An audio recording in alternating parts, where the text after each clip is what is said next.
Imagine dos partículas infinitamente pequeñas, separadas por una distancia gigantesca.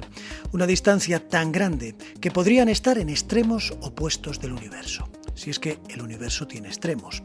Imagine que a pesar de su tamaño, un tamaño tan diminuto, puede manipular una de ellas y se acerca y la observa y la toca. Y en ese mismo instante, sin que ninguna señal viaje entre ellas, sin la existencia de cables ni ondas, sin tiempos de espera, la otra partícula, que recordemos está a una distancia prácticamente infinita, responde. Y no lo hace 1 o 2 segundos después, ni siquiera unos milisegundos después. Lo hace en ese mismo momento, automáticamente. Esto se conoce como entrelazamiento cuántico y es algo que tiene lugar cuando dos partículas, aunque estén separadas, cambian su estado de manera automática. De tal forma que lo que le ocurre a una está inevitablemente ligado a lo que le ocurre a la otra, como si estuviesen unidas pero sin estarlo en absoluto. Ante todo esto, uno se detiene porque la idea es demasiado poderosa y tentadora como para ignorarla. Y empieza a pensar que este fenómeno tiene que ser una forma de comunicación, algo que estamos viendo, pero que no comprendemos, una especie de lenguaje oculto del universo que permitiría enviar información de un punto a otro sin ningún límite, sin respetar una barrera que creíamos infranqueable, la velocidad de la luz. Si eso fuera cierto, lo cambiaría todo. Cambiaría la física, cambiaría nuestra forma de entender el cosmos y cambiaría también nuestra idea de causa y efecto, porque estaríamos ante algo que ocurre aquí y también allí al mismo tiempo. Aquí y en un lugar recóndito y extremadamente lejano, y todo a la vez.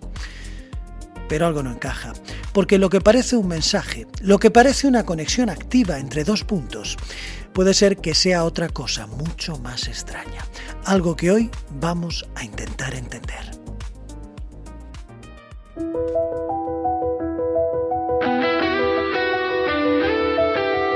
Hoy sabemos que hay distancias infranqueables, que la noche no tiene límites, que el universo se está expandiendo en la nada absoluta, en el rincón impredecible, en el error inconfesable, en la estadística confusa. Y todos nosotros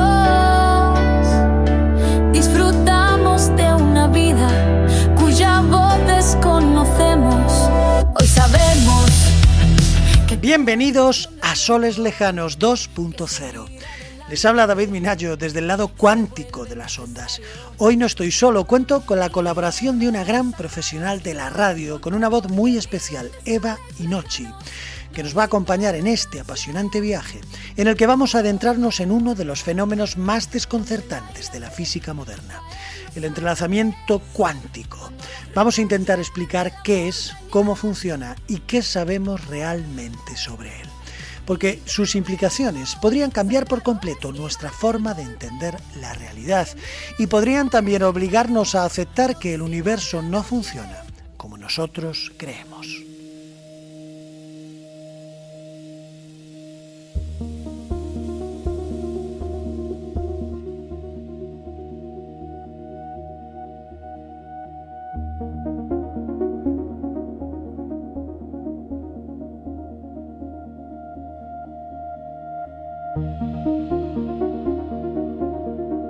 El entrelazamiento cuántico es, en esencia, una relación muy específica entre dos partículas, una relación que no se rompe con la distancia. Para entenderlo de forma sencilla, podemos imaginar dos partículas que se crean juntas, que nacen en el mismo proceso físico y que desde ese momento quedan descritas por un único estado común. No son dos objetos independientes, sino partes de un mismo sistema, y aunque después se separen, aunque las llevemos a millones de kilómetros de distancia entre sí, ese sistema sigue siendo uno solo. No estamos ante dos cosas que se comunican entre sí. Estamos ante algo que nunca ha dejado de estar unido, a pesar de estar separado. Esto suena complicado, pero podemos utilizar una analogía muy simple para llegar a entenderlo. Dos monedas conectadas entre sí de alguna manera invisible. Si lanzamos una y sale cara, la otra, esté donde esté, saldrá cruz. Siempre, todas las veces y sin fallar ninguna. Y esto ocurre sin que ninguna de las dos monedas envíe información a la otra. No hay ningún tipo de mensaje viajando entre ellas. Lo que ocurre es algo mucho más extraño.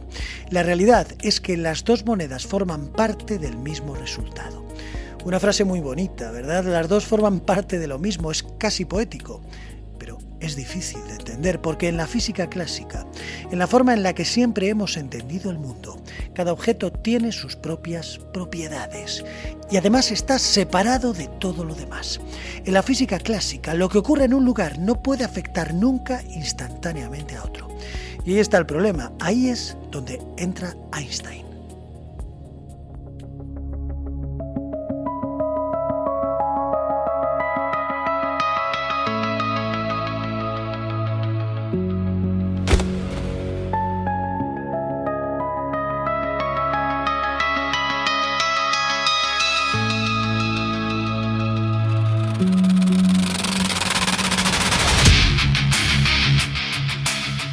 A Einstein, el entrelazamiento cuántico le parecía algo profundamente problemático.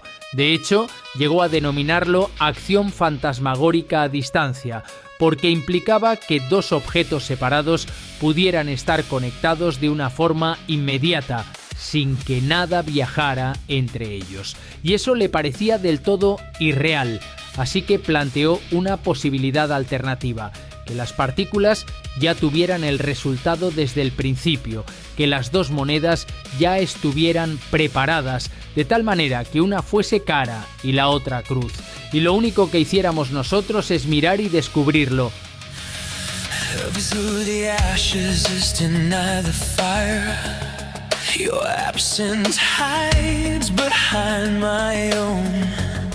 To fall to silence is still an argument.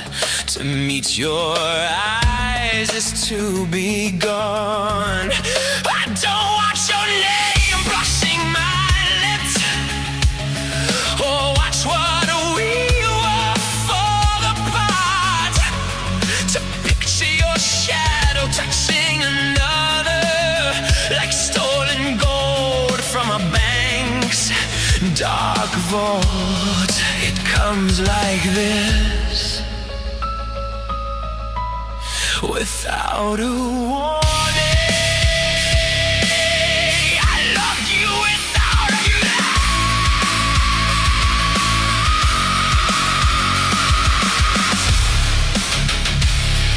A esta teoría se la llamó variables ocultas, una idea que durante un tiempo pareció razonable, sobre todo teniendo en cuenta que la alternativa era imposible de explicar y por tanto mucho más incómoda, porque o la física estaba incompleta o nuestra idea de la realidad era incorrecta.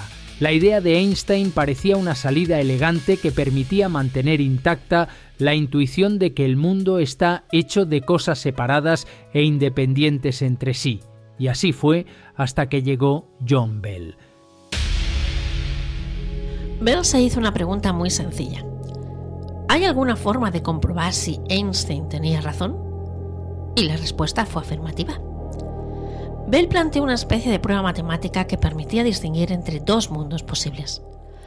Un mundo en el que todo está determinado de antemano, con esas variables ocultas, y otro mundo en el que la realidad funciona de una forma mucho más extraña. Y lo que descubrió fue que si las variables ocultas existiesen, si todo estuviese decidido desde el principio, habría ciertos límites que las correlaciones entre esas partículas no podrían superar. Si esas monedas del ejemplo ya viniesen preparadas desde el origen, su comportamiento, por muy coordinado que estuviese, tendría que seguir unas reglas. No podrían hacer cualquier cosa.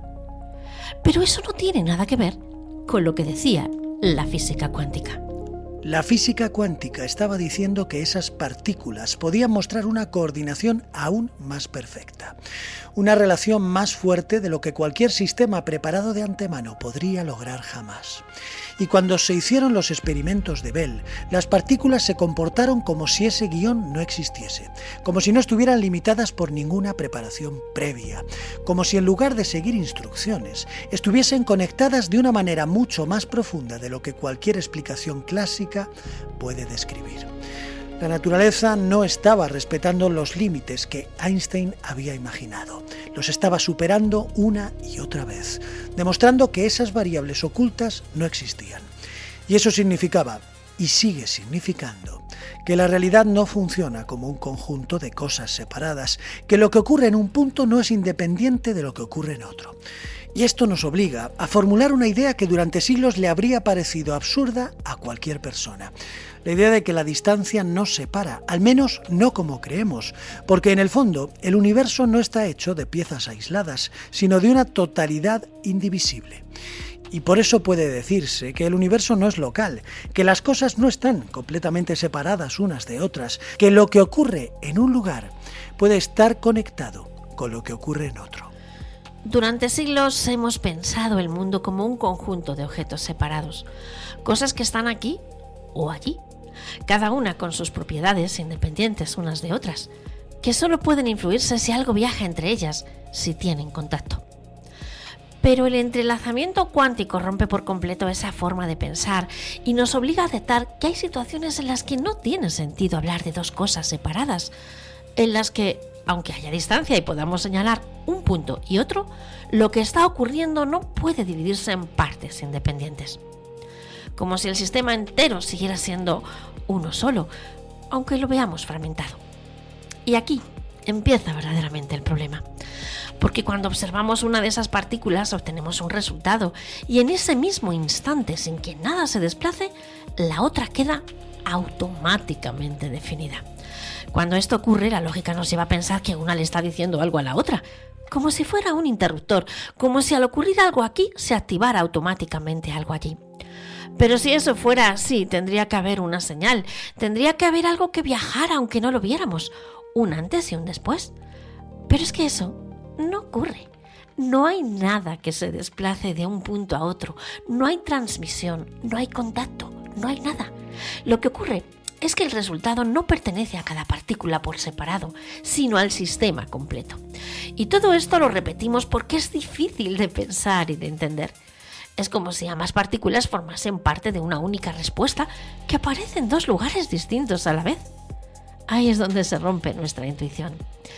Aunque esta correlación sea perfecta, no hay comunicación, no hay mensaje, no hay señal, no hay viaje, solo hay resultado, un resultado compartido que no se comparte. Eso es lo que marca la diferencia, lo que separa lo que parece de lo que realmente es. Porque el universo de alguna forma nos permite asomarnos a una extraña conexión mientras nos impone un límite muy claro que no podemos cruzar, no podemos usar esa conexión para enviar información. A pesar de todo, no podemos comunicarnos más rápido que la luz. Si la correlación es instantánea, si el resultado aparece al mismo tiempo en dos lugares, lo lógico es que pensemos que podemos utilizar este fenómeno para comunicarnos. Sería una maravilla para la técnica de la comunicación, porque podríamos enviar información de un punto a otro, sin importarnos la distancia. Lo haríamos de forma inmediata, sin retrasos y sin límites. Sería literalmente el final de todas las barreras. Pero hay un detalle que lo impide por completo.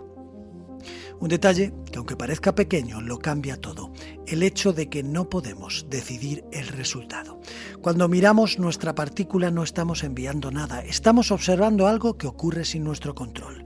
Puede salir un resultado u otro, pero salga lo que salga nunca dependerá de nosotros. No podemos elegir, no podemos repetirlo a nuestra propia voluntad, no podemos utilizarlo como si fuese un código. Y eso rompe la idea de comunicación desde la raíz, porque comunicar no es solo que ocurra algo aquí y en otro lugar al mismo tiempo. Comunicar implica poder construir un mensaje, decidir qué se envía, establecer una diferencia entre un esto y un aquello. Y aquí esa decisión no puede tomarse. Todo lo que aparece es una secuencia de resultados impredecibles. No hay forma de organizarla, no hay forma de manipularla, no hay forma de convertirla en información. Y al otro lado ocurre exactamente lo mismo.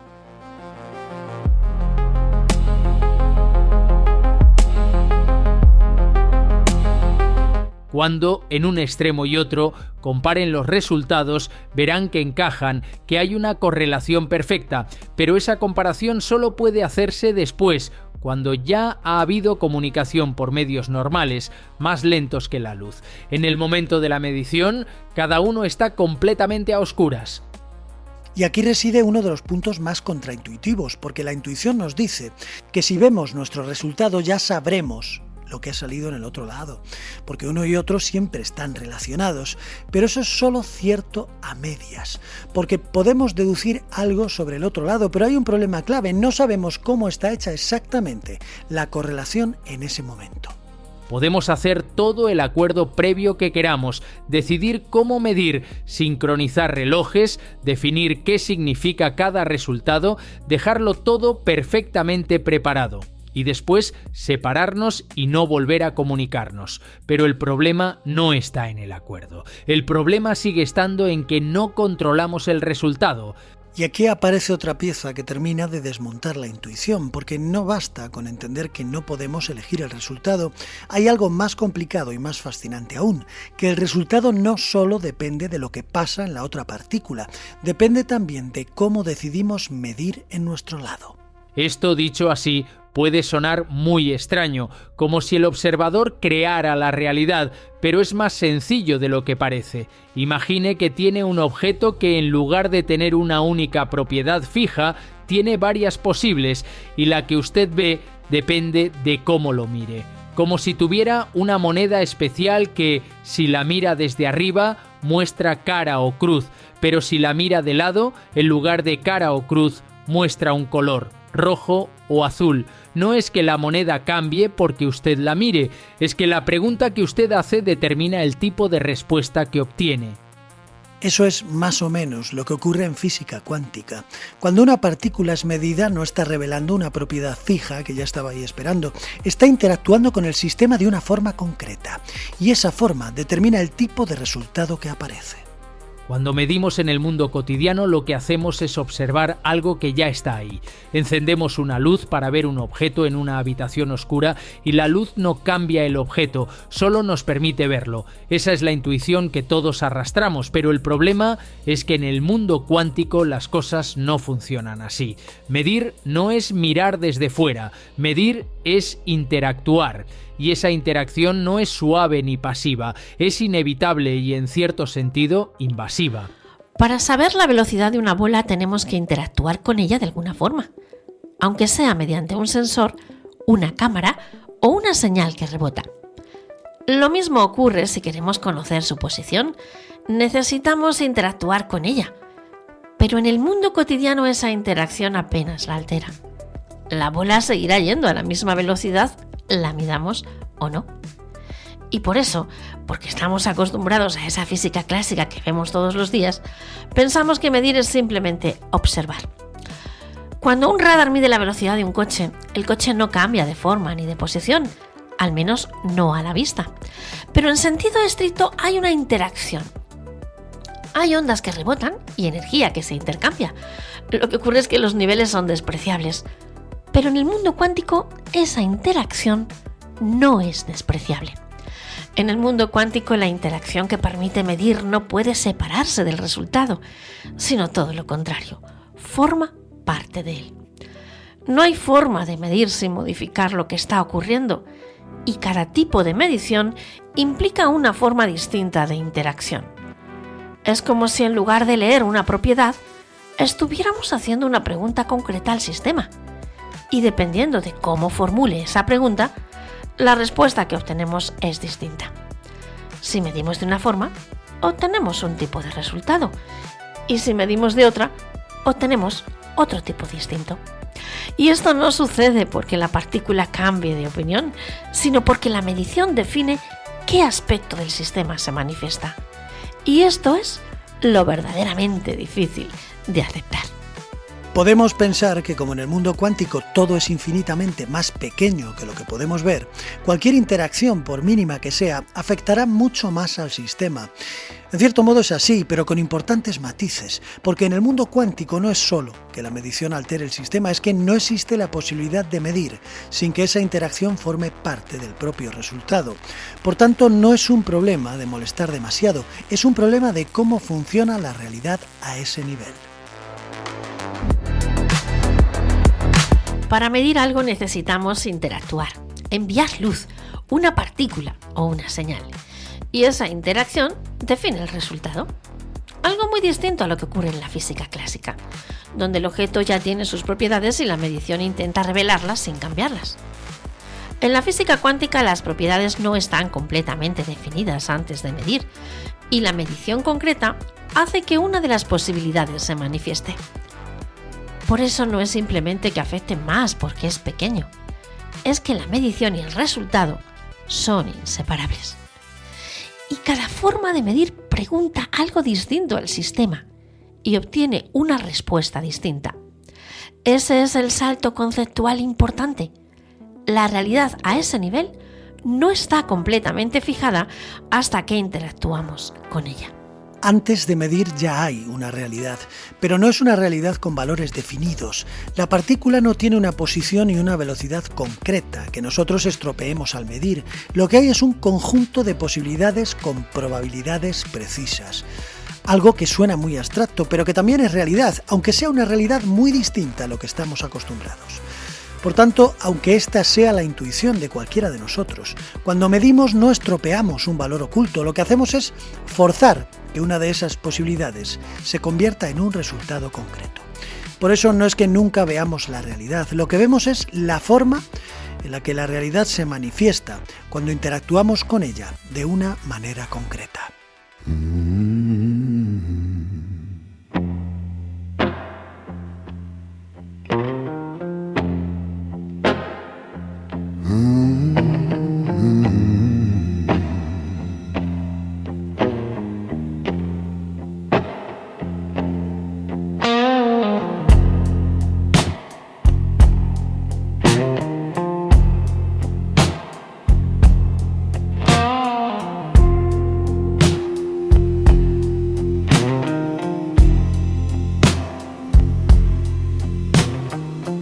I flipped a coin in a distant place.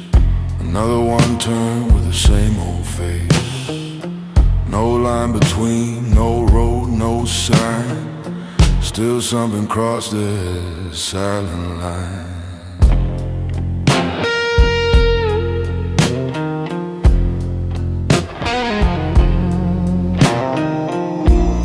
No hay un número ya escrito que cambie al medir. Hay varias opciones posibles y la medición es lo que hace que una de ellas se actualice. Pero esto no significa que todo sea arbitrario o que lo haya provocado el observador.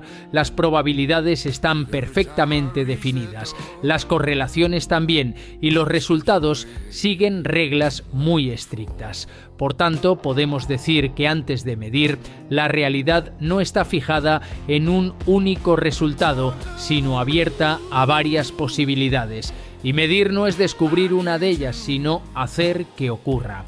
No estamos hablando de algo abstracto o filosófico, estamos hablando de una interacción física real entre el aparato de medida y la partícula. Una interacción que participa en el resultado. Cuando introducimos todo esto en el entrelazamiento, la cosa se complica aún más, porque ahora el resultado en cada extremo no depende solo del sistema compartido, sino también de cómo cada observador decide interactuar con él. Y eso termina de romper cualquier intento de usarlo como canal de comunicación, porque ya no hay una respuesta fija esperando a ser leída. Hay respuestas que dependen de preguntas distintas, hechas en lugares distintos y al mismo tiempo. Esto hace que la información no pueda controlarse nunca. Después de todo lo que hemos visto, es normal que aparezca una última duda, casi un último intento de romper el límite.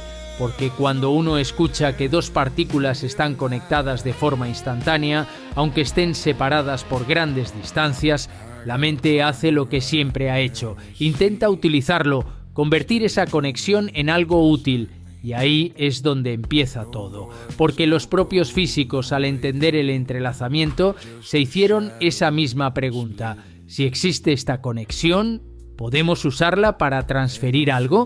Y de esa pregunta nace la teleportación cuántica, no como una idea de ciencia ficción, sino como un intento muy serio de aprovechar esa conexión de una forma distinta.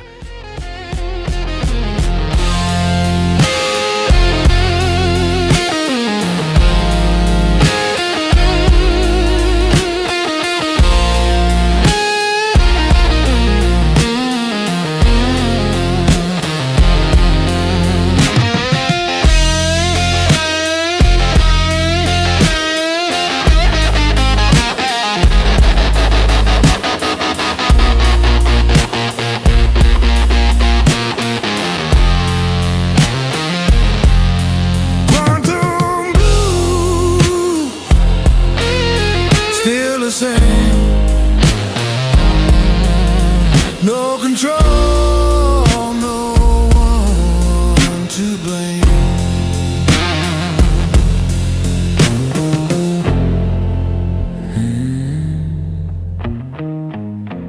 Al escuchar el término teleportación cuántica, es muy probable que pensemos en desaparecer aquí y aparecer en otro lugar o viajar de forma instantánea, rompiendo todas las barreras. Pero el nombre engaña, porque en realidad no se teletransporta materia ni se mueve nada de un lugar a otro. Lo que se transfiere es el estado de una partícula, la información que define cómo está ese sistema. Y para que eso funcione, hace falta precisamente entrelazamiento. Pero no solo eso, hace falta algo más. Hace falta un canal clásico, enviar información por los medios de siempre, señales que viajan de un punto a otro y que están limitadas por la velocidad de la luz. Sin ese paso no hay teleportación posible, y eso es lo que lo hace tan interesante, porque la teleportación nace del intento de usar el entrelazamiento, pero termina demostrando que ese límite no se puede romper, ni siquiera así. No hay atajos, no hay magia, no hay excepción, nada viaja más rápido que la luz. Pero aunque el entrelazamiento no sirva para comunicarnos más rápido que la luz, sí que es una herramienta real y poderosa que ya se está utilizando, por ejemplo, en criptografía cuántica.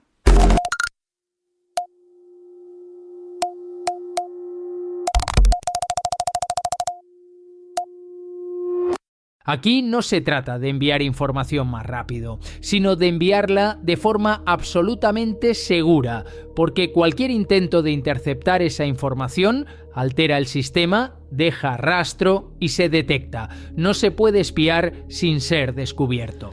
Pero entonces, si se envía información de forma absolutamente segura, ¿en qué quedamos?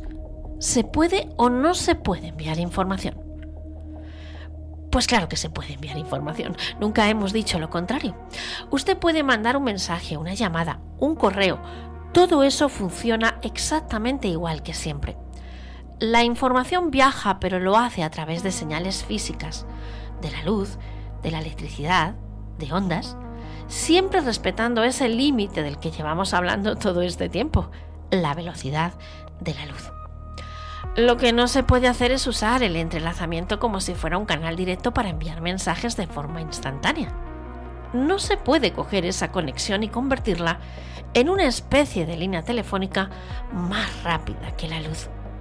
Eso es lo que está prohibido. La criptografía cuántica no utiliza el entrelazamiento para enviar el mensaje, lo utiliza para protegerlo. Usted sigue enviando la información por los medios de siempre, como siempre se ha hecho, pero antes establece con la otra persona una clave secreta, y esa clave se genera utilizando fenómenos cuánticos. ¿Y qué tiene de especial esa clave?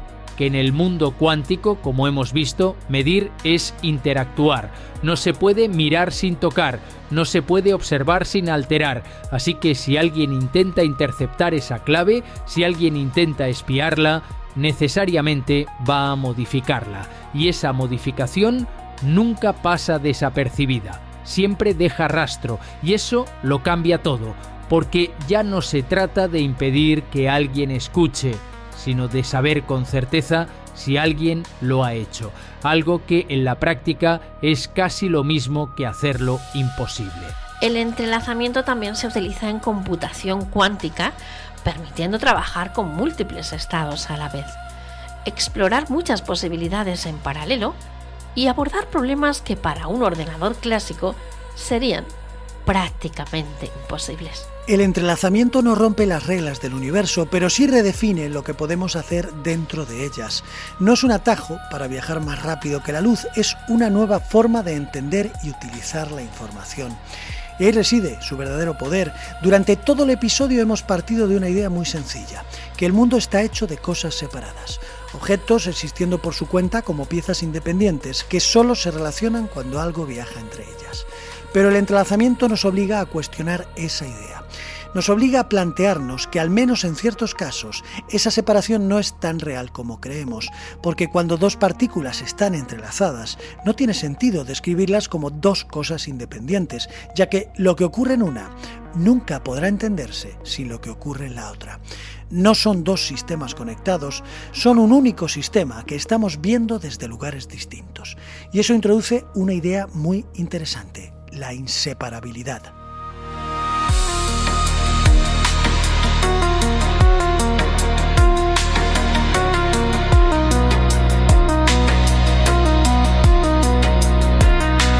No es que haya dos cosas que se influyen a distancia, es que en el nivel más profundo puede que nunca hayan sido realmente dos, y si uno se queda ahí un momento, si deja que esa idea respire, aparece una reflexión inevitable. Tal vez el problema no es cómo algo puede afectar a otra cosa a distancia, sino que seguimos pensando en términos de distancia. Quizá no estamos conectados a través del espacio, quizá es que nunca estuvimos separados, y eso, más que resolver el misterio, lo hace todavía más inquietante.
Pensamos el mundo en términos clásicos, en términos newtonianos. Objetos separados, trayectorias, causas que empujan efectos, distancias que hay que recorrer para que algo influya en otra cosa. Y eso funciona muy bien. Es la física con la que construimos puentes, con la que calculamos órbitas y con la que entendemos el movimiento de todo lo que nos rodea. Pero esa física no es la última base. Es una aproximación, una especie de capa superficial que emerge de algo mucho más profundo, la física cuántica. Ahí abajo, en ese nivel fundamental, las reglas son muy distintas. No hay objetos con propiedades perfectamente definidas esperando a ser observados, ni sistemas completamente independientes. Hay estados compartidos, posibilidades y relaciones que no pueden descomponerse sin perder su sentido. Ahí es donde aparece el entrelazamiento como una consecuencia natural. Por eso, decir que dos partículas entrelazadas no son realmente dos cosas separadas no resulta una afirmación filosófica. Supone recalcar que la idea de separación, tal y como la usamos en la física clásica, no puede entenderse a todos los niveles. Es una forma útil de describir el mundo, pero no es la forma en la que el mundo está construido en su base. Y son los cimientos los que definen el tiempo y la resistencia de todo lo que está por encima. Pero después de todo este recorrido, después de Einstein, de Bell, de los experimentos y las matemáticas, estoy seguro de que a muchos de ustedes les ha faltado algo. Les ha faltado la respuesta a una pregunta que sigue ahí. ¿Por qué ocurre esto? ¿Por qué esas partículas entrelazadas funcionan así? La respuesta no está en el episodio porque sencillamente no la sabemos. No hay un mecanismo oculto entre esas partículas que nos esté esperando, que esté esperando a ser descubierto. No hay una explicación clásica que se nos esté escapando. Solo hay una realidad que funciona perfectamente como un puzzle completo, aunque no encaje con lo que nosotros esperamos. Por tanto, el misterio no está en que existan conexiones instantáneas, sino en que el universo, en su nivel más profundo, no tiene por qué ser comprensible para nosotros. No tiene por qué tener explicación. Nunca olviden que miles de soles lejanos no disipan la noche. Les espero en el próximo programa. Hasta pronto.